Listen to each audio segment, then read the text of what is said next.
Welcome everybody. In this video, we're going to talk about adding and subtracting decimals. So that's going to be our heading for our notes.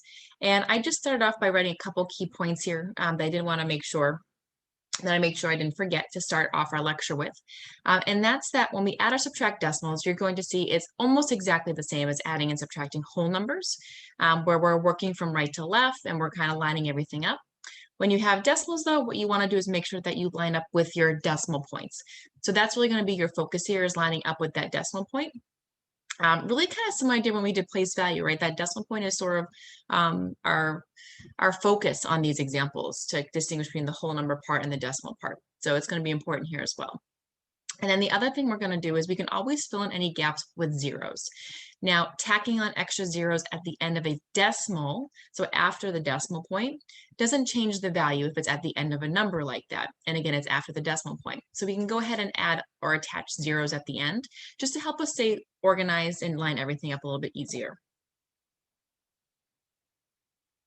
Okay, so let's just do a couple examples.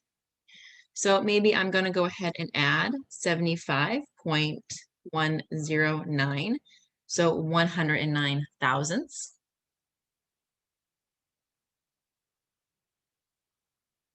And 6 and 85 hundredths. So what I'm going to do is I'm going to line up according to my decimal point.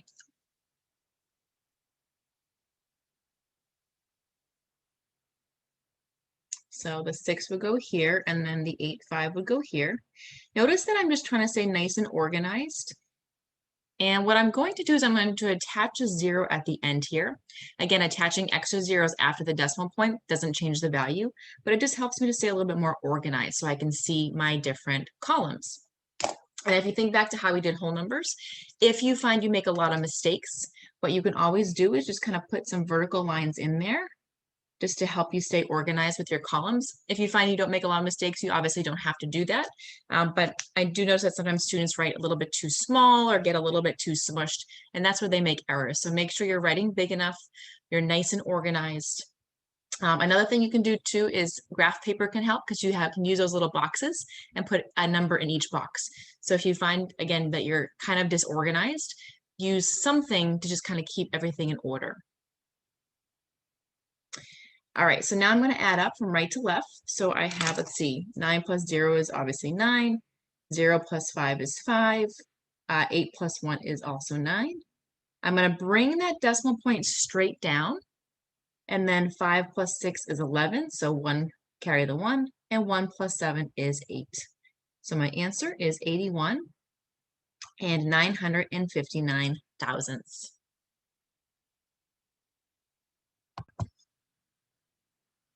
Let's do another example. Also with addition. So let's add 205 to 11 and 65 hundredths. So one thing you want to notice here is that 205 does not have a decimal point. So if you have a whole number, you do have a decimal, and it's always to the right of the whole number. So you want to be careful there. A lot of students make this mistake and they put the decimal over here in front of the 2, but that would be incorrect. This is a whole number, 205. So it always goes on the right. So if you have a whole number and you're not sure what to do, put in that decimal point on the right of that whole number. And then now you can just line everything up as we've done before. So I have 205. Again, there's my decimal point. And then I'm going to line up the 11 with the decimal point. And just notice that I'm just leaving plenty of room for myself to work here and keep those columns nice and organized. And after the decimal point, we can go ahead and we can fill in zeros, and that is totally fine. It doesn't make a difference. You can also fill in zeros before the number, so I didn't do it here, but if you want to fill in zeros before the number, that would also be okay, just to help you stay organized. So again, zeros after the decimal point at the end of a number don't make a difference, and then zeros before a number also don't make a difference if it's before a whole number.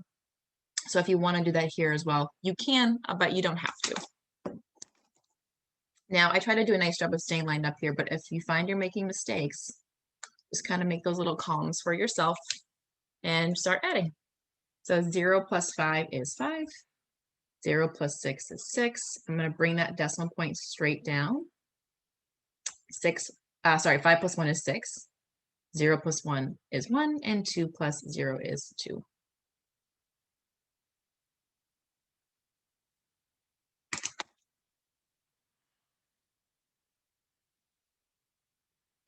So let's say we're going to the grocery store.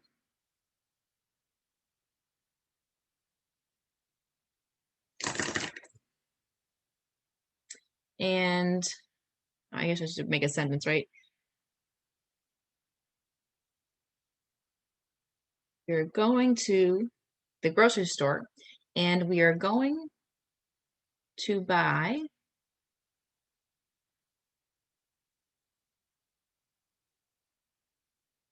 the following items. So maybe I'm going to go to the store, I'm going to buy a gallon of milk for $4.59. I'm going to buy some bread for $2.99. I'm going to buy a box of cereal for $4.50. And then maybe I'm also going to buy some crackers. And those are only $2.50. So we can add up more than one value here as well. So if our question here is to find our total cost, then total, remember, means to add. So we're just going to add up these items. And we're going to, again, line up our decimal points.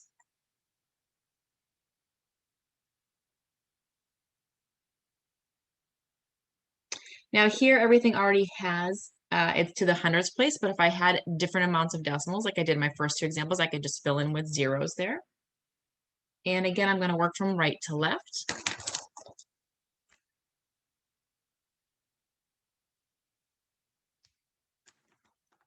Nine plus 9 is 18. So then obviously plus 0 is still 18. So 8 carry the 1.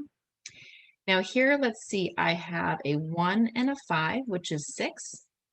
Plus 9 is 15. Plus another 5 is 20. Plus another 5 is 25. So I put the 5, carry the 2. Decimal point always comes straight down. And then 2 plus 4 is 6. Plus 2 is 8. Let's see, plus this other 2 here is 10. Plus 4 is 14. So our total is going to be $14.58. Now, sometimes what we also like to do is we like to estimate our values. So if you want to also estimate to see if your answer seems on track, then you can do that. And often what we do when we estimate with decimals is we may round to the nearest whole. Now, you don't have to. So the thing with estimating is that we all can do it different ways. If I want to round to the nearest 10th, I could do that. So maybe I want to round to the nearest 10th here instead. But a lot of times when we're working with decimals, we tend to estimate to the nearest whole, particularly if we're trying to do things in our head. So we can do that here too. So if you're rounding to the nearest whole, here I'd round to 4, the 4 place. Whole also means to the ones place. And that 5 is going to bump that 4 up. So I get about $5. For the bread, again, that 9 is going to bump that 2 up, so I get about $3. Here, that 5 again, I guess we're rounding up in all cases, is going to give us $5. And then here, again, that 5 is going to bump that 2 up to about $3. So if I look at my estimation here, I have about $16 for my estimate. And the actual value was $14.58. And those are pretty close, right? So we're off by about $1.50, but it looks like we're right in the ballpark there. So estimating can also be really helpful to just check our answers or to get a ballpark of what we're expecting there for our result as well.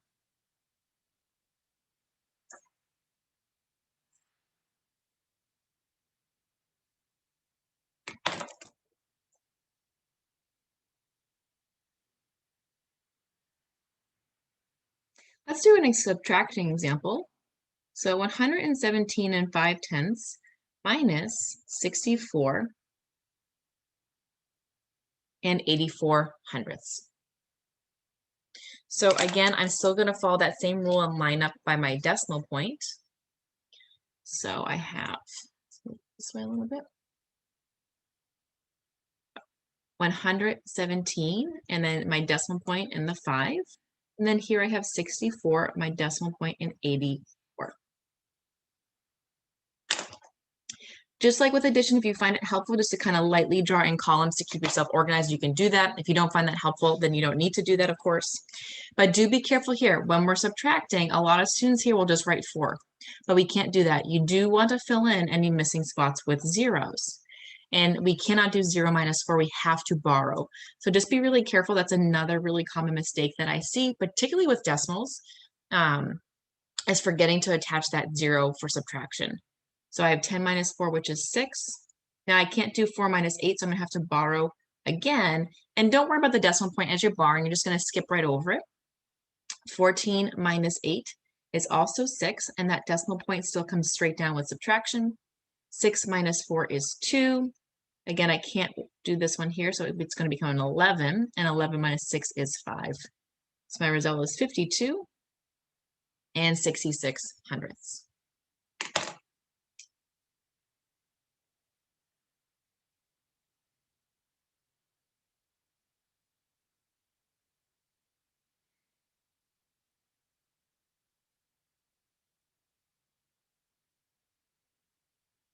Now we can also work with sign numbers here, so just remember to keep in mind your sign number rules. So here I have negative 14 and 7/10 plus 5 and 9/10. I have different signs, so my sign number rules actually tell me that I need to subtract these numbers. Now when you're subtracting, remember that you're going to kind of ignore the sign for a second and just think about which number is bigger. So you're looking at the bigger absolute value here. 14 is bigger than 5, so when I subtract, I put that 14 on top and I put that 5 on the bottom. And I'm still going to line up by decimal points. So you just want to be careful. A lot of times people put the 5 on top, but you still need the bigger absolute value on top when you subtract, or else it's just not going to work. So I can't do 7 minus 9, so I'm going to have to borrow here. And then I get 17 minus 9, which is 8. Decimal point comes straight down. I can't do 3 minus 5, so again, I'm going to borrow. And I have 13 now minus 5, which gives me 8. And then if I want, I can bring the 0 down, but it's not going to make a difference. So remember, those extra zeros out front of a number, front of a whole number, are not going to matter. So our answer is 8 and 8/10. Keep in mind, this was a sign number problem, and 14 is more than 5. So I'm going to keep my answer as negative here. So negative 8.8 or 8 and 8/10.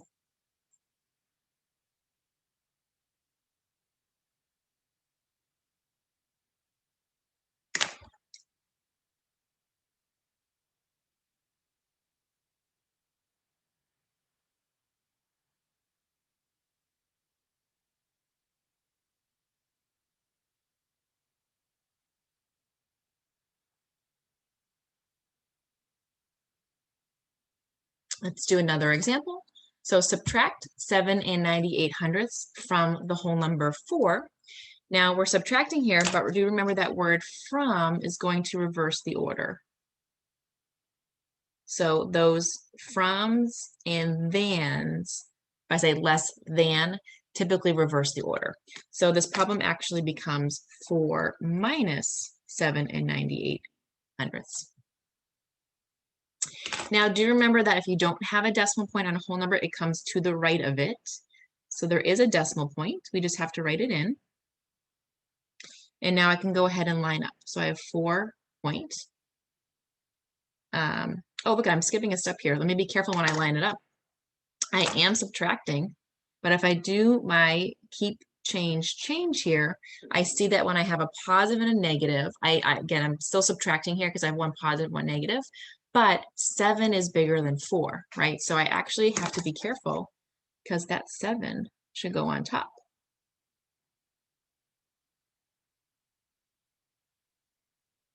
So I see subtraction. I noticed that that 7 is bigger, so it's not a regular subtraction problem. It's really about sign numbers here. So I'm going to do keep change and make this plus negative 7. Now I'm still subtracting because I have one positive and one negative here for an addition problem. So you're still subtracting.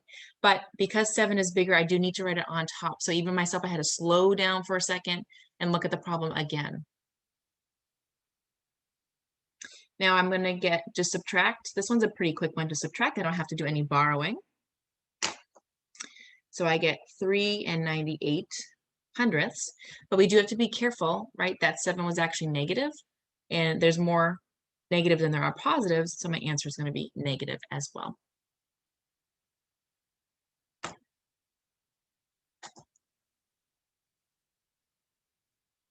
And let's just do one more sign number example here. How about negative 1.106, so 106 thousandths, minus 4 2/10.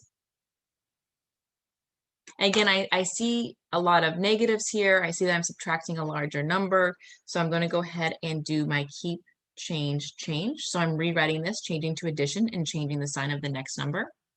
I now see that this actually is an addition problem where I have the same sign. So we actually end up adding these together. So I'm going to go ahead and write this. When you're adding two numbers, it is commutative, so it doesn't matter the order that I add in, but I do have to line everything up. So I'm going to line up on my decimal. I'm going to attach two zeros here. I'm going to go ahead and add. So 6, 0, 3. Again, those decimal points come straight down. And then 5. And just be careful, both of those numbers were negative, so my answer will also stay negative.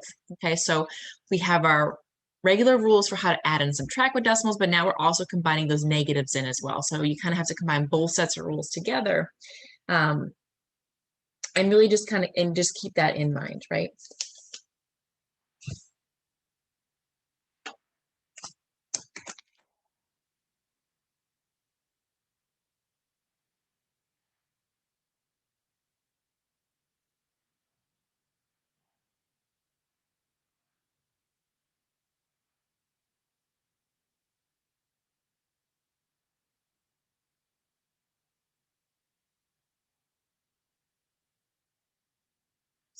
Let's fix this. There we go. So we can still apply all of our other techniques as well. So you can work with variables here and we can evaluate. So if I have an expression x minus y and I want to let x be 2 and y equals 3.5, I can still just plug those values in like I have been doing all along. So x is 2 here, y is 3.5. Okay. Now I'm just using parentheses to help me evaluate, but if I look at this problem again, I don't really need the parentheses. They're not really doing anything. So I'm just going to rewrite this to make it a little bit easier to see. So I have 2 minus 3.5. Again, I'm kind of noticing I'm subtracting a bigger number from a smaller number, so this is not just a regular subtraction problem. So I am going to rewrite this. So I keep the first the same. I change to addition, and I'm going to make the positive 3.5 negative. Now I see I have a positive plus a negative, so I'm still subtracting here. 3 is bigger than 2, so when I subtract that, 3.5 is going to go on top. And don't forget, with whole numbers, that decimal is on the right. So I'm going to attach a 0 there to make it 2.0. I subtract and I get 5 and then a 1. And again, just be careful. 3 is bigger than 2, so it's going to say negative for my final answer, negative 1.5.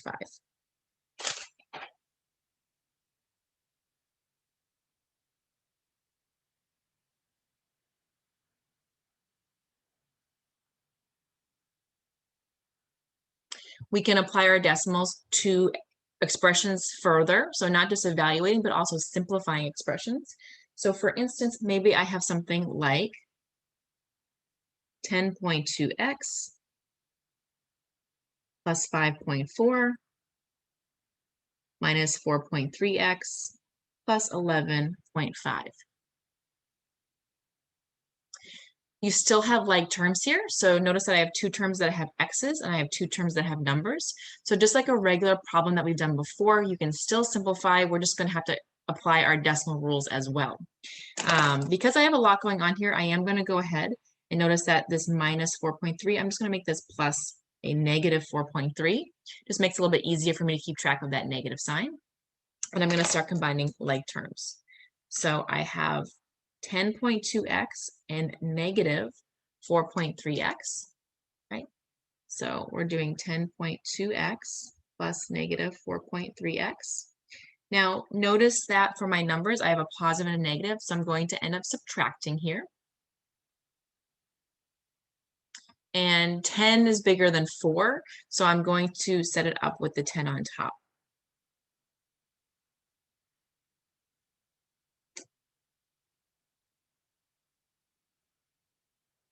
Okay, so notice I'm just doing my decimal work with the numbers first. And then what I will do is I will bring in the x. So that becomes 5.9x.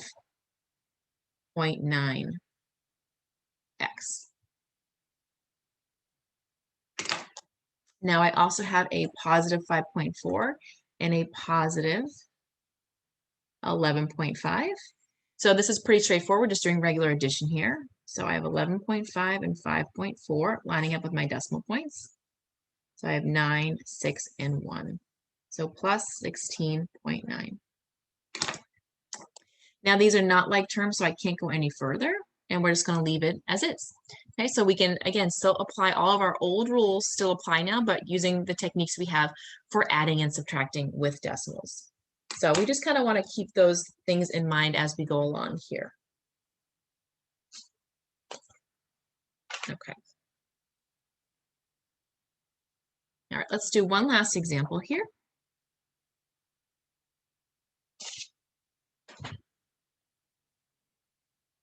All right, so Professor Pollard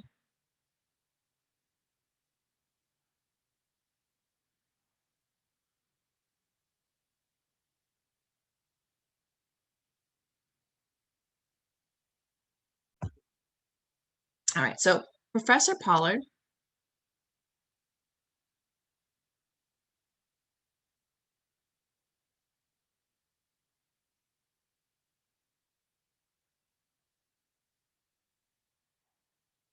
is about 65.5 inches tall.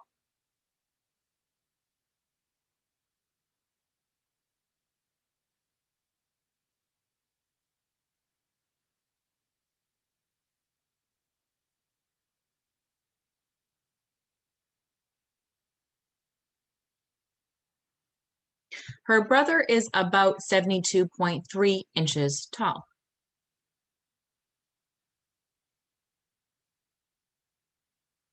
How much taller is her brother